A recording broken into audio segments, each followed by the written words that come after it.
Nataka nipijwe na pijwa supu wamemwaga wamekula afu akaipiga teke michapati wamekanyaga na mandazi. Kwa kweli nimechukua vitu vya watu mpaka mali kauli mpaka dakika sasa hivi sielewi wenyewe wanakuja kunifuata hela za nyama na ngano. Hata mimi nitaenda wapi mimi? Wakati hii nyumba ndio yetu kwa nini wanatunyanyasa hivi jamani? Angalau kweli mwenzetu ana hela lakini si hawezi kutunyanyasa hivi kijinsia jamani. Kweli serikali yetu ndio kama hivi kweli wanavitufanyia. Kwa kweli mwenyekiti naye pia namchukia Magosa. Magosa yeye ndo aliongoza jahazi kuwaleta mabouncer yeye.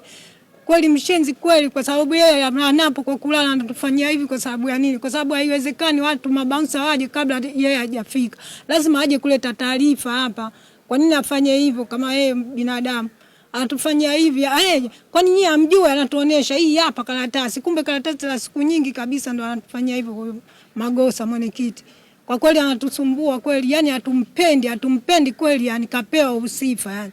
Lakini hatumpendi mwenyekiti, hapendi nani wenziwe, binadamu wenziwe. Hawa watoto wanadai ulisi wa shangazi yao vyumba vitatu. Na kweli Biti Sefu ana vyumba vitatu. Wao kama wanataka kuuza, wauze vyumba vyao vitatu.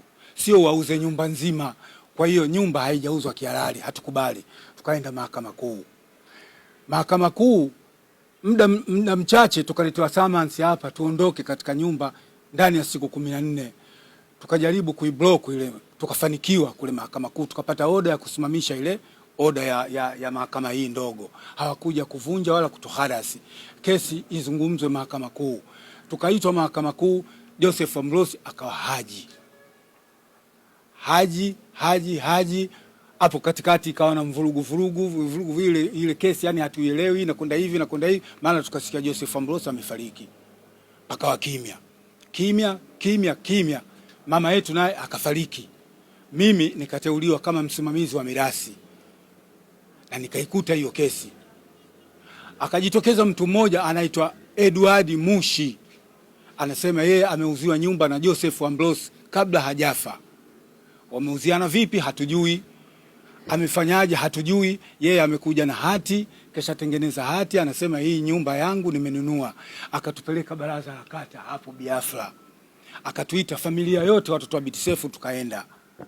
Akasema mimi nataka nyumba yangu, muondoke katika nyumba. Sisi tukamkataa, tukasema hatujui kama nyumba imeuzwa. Sisi tulikuwa na kesi na mtu mmoja anaitwa Joseph Ambrose. Akasema huyo Joseph Ambrose ndio mimi kaniuzia nyumba. Wale watu wa baraza wakamwambia kwa sababu ya utata huu nenda mahakamani katafute haki yako. Yule bwana hakwenda mahakamani. Alichokifanya mara ya kwanza alituletea notice tuondoke ndani ya siku 14. Mimi nikajaribu kupita huku na huku, tukaenda mpaka kwa diwani akamuita mwenyekiti wa serikali za mitaa. Lile zoezi likashindikana. Hawakuja.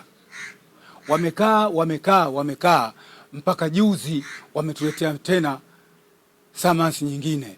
Lakini hiyo summons walituletea juzi cha kushangaza ni kwamba wameambatanisha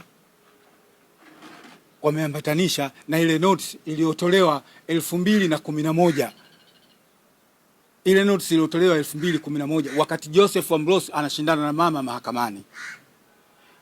Hiyo notice Jaji Abudi Twaibu alisimamisha.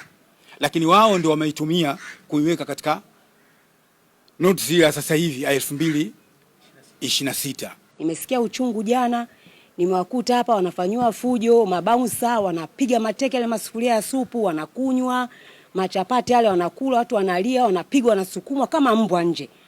Mbaya zaidi kilichoniumiza mimi, serikali ya mtaa yuko anashuhudia hichi kitu.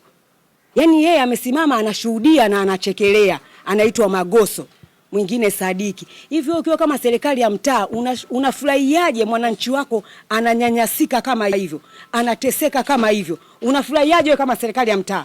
Kiukweli wana Kinondoni tumeumia, tunamlilia Mama Samia alisikie hili, aweze kuwasaidia hawa. Kesi iko mahakamani, wanakuja kuvunjiwa. Kesi bado haijaisha, wanatolewa kama mbwa. Kwa kweli inaumiza sisi kama majirani. Mimi nazaliwa na kuwa nawaona hii nyumba kwa baba yangu hapo kwa Maulanga. Leo hii nyumba anaambiwa hii nyumba sio yao, hii nyumba imeuzwa. Imeuzwa na nani na wenyewe wapo? Kwa kweli wana Kinondoni hatujafurahi. Abas Talimba ukiwa kama mbunge wa Kinondoni, Sisi tunaongea na nchi yako kwa uchungu, ndio tulokupa kula. Tunataka huje kwenye hii nyumba, usikilize kesi, usikilize shauri, uweze kusaidia hawa wananchi. Tunaongea kwa uchungu. Chalamila, wewe tunakupenda kwa sababu unapenda kutetea wananchi sasa hivi. Tunaomba usimamie na hili. Tunaomba usimamie na hili. Watu wamekuja wanalala chini wanateseka. Nje kuna security. Sasa hizi mabausa wamekuja tena wanataka kuwatoa. Watu waende wapi? Watu wakalale wapi? Ni wa Tanzania au ni wa Kenya? Kwa nini wanyanyasike hivi? Serikali iko wapi? Samia, tunaomba we kama mama yetu, tunaomba sisi wananchi tuliokuchagua, sisi wananchi majirani, saidia hii familia inateseka. Chalamila, Abbas Talimba, tunawaomba sana. Tutafurahi tukisikia mnasaidia hawa watu.